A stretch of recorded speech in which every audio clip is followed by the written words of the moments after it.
Assalamualaikum. Waalaikumsalam Kita kasih resep ya, biar awet muda, biar cepat tua. Coba ya.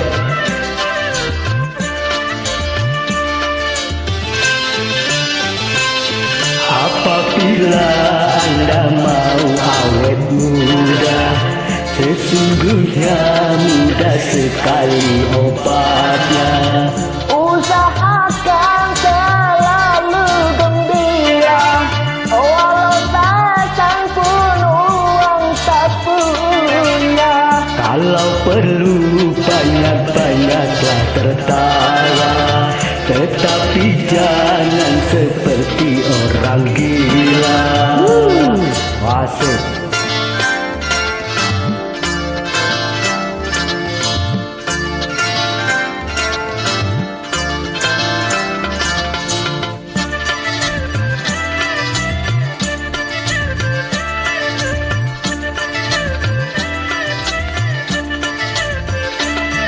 Bagi yang sudah tumbuh bandingkan apa, walau sudah tua coba berjiwa muda.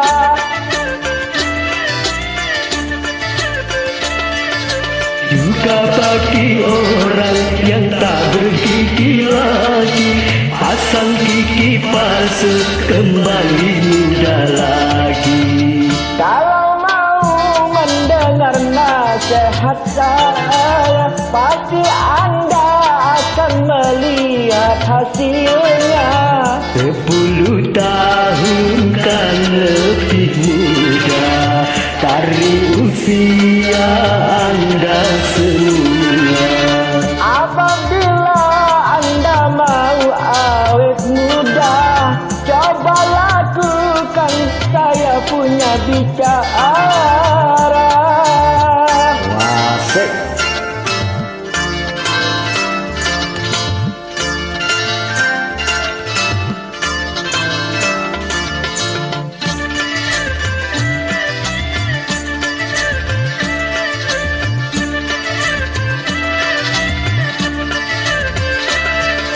Bagi yang sudah tumbuh bandi kepala, kalau sudah tua coba berjiwa muda.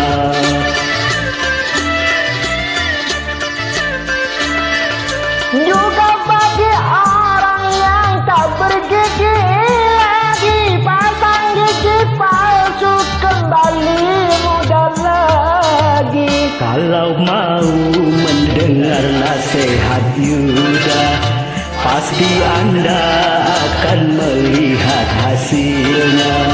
10 tahun kan lebih muda dari usia Anda semula. Apabila Anda mau awet muda, coba lakukan saya punya bicara. Terima kasih banyak yang sudah join, like, comment, support. Thank you ya. Sukses selalu.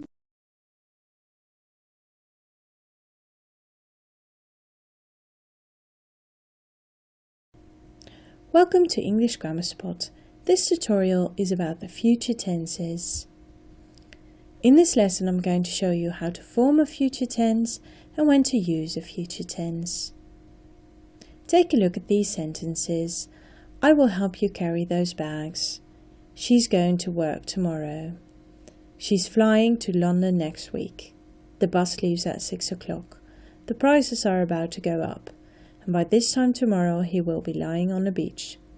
All of these sentences are in the future tense, but as you can see there's quite some variation. The most commonly used future tenses are shall and will plus the base form of the verb, to be going to plus the base form of the verb, the present continuous, the present simple, to be about to and the base form of the verb, and the future continuous. Let's look at shall and will plus the base form of the verb. We use this form for things decided on the spot. They are not fixed agreements and they are not very likely to follow through. We need to pay extra attention to shall because we only use shall in questions with I and we. Shall I help you with that? And shall we go for a swim? We use will in all other situations. I will take the bus. You will listen to me. We will make dinner, and they will drop by. Let's look at questions with will. Again, we use the base form of the verb. Will he put up his tent? Will she celebrate her birthday? Will you park your bikes in the shed? Let's look at negations with will. We use will and add not, contracting it into won't and the base form of the verb. Now I've also included shall. Shall plus not becomes shan't and the base form of the verb. But this form is very old-fashioned, but I thought it would be fun to put it in anyway. Shan't I get sunburned? It's quite Victorian. You won't cross the road. It won't be easy. We won't make the beds. And they won't need a passport. Now let's take a look at that other form, to be plus going to plus the verb. We use this form for fixed plans made for the future. We need to know when it's going to happen, so we need to have some kind of time indication. I'm going to help my brother next week. It is going to rain tomorrow. And we are going to cook dinner tonight. They are going to mark the test in an hour. It's quite likely that these plans will follow through. Let's look at the questions. Am I going to pass my exams this afternoon? Is she going to visit her aunt soon? Are they going to run the marathon next week? And let's have a look at the negations. I'm not going to learn it by heart this evening. He isn't going to buy a new computer on Tuesday. They aren't going to watch the telly this night. Now sometimes we also use a present continuous when talking about the future. We use the present continuous for plans in the very near future, and again we need to know when they are happening. I'm working this afternoon. He's calling her in the morning, and we are driving down the street any minute now.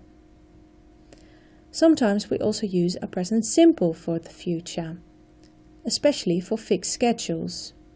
The lesson starts at 8:30. The bus arrives at 10 o'clock. The train departs from platform B. Another form to talk about the future is to use to be about to plus the base form of the verb. We use this form when you are on the verge of doing something. You use this form for something that can happen at any minute from now. The lesson is about to begin. The airplane is about to take off, and they are about to open the department store. A final form is the future continuous, and this is quite a tricky one. We use the future continuous when you tell someone about your future plans, something that you will be doing at a specific time in the future. We use shall and will. We use the infinitive of the verb to be, or the base form of the verb to be. We use the base form of a regular verb and ing. For example, by this time next year, I will be working at the head office, and no, they can't help you tomorrow. They will be doing their homework. I thank you for your attention. For regular updates, please subscribe to youtube.com/EnglishGrammarSpot or go to www.englishgrammarspot.com.